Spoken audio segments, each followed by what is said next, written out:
نگاه هزاران نفر به دستای استارتر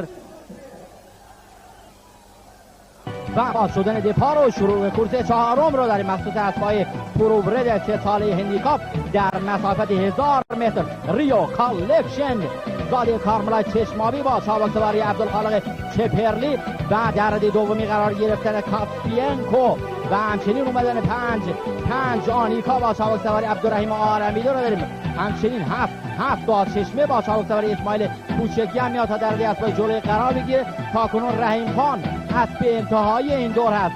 رقابت بسیار فشرده. شماره 10 رو ملاحظه می‌فرمایید. ریو کالکشن حاج حمید رادان پیچ آخر رو داریم. از داخل حرکت شماره 2 کاسپینکو با سابق سواری ستار مهرانی.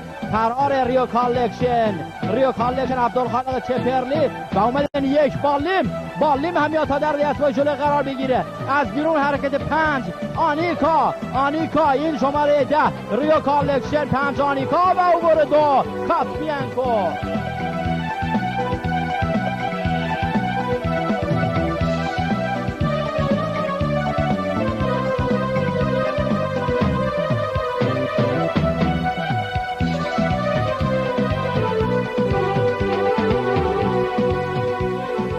نتیجه دور چهارم رو به ترتیب خدمت عزیزان بیننده اعلام میکنم.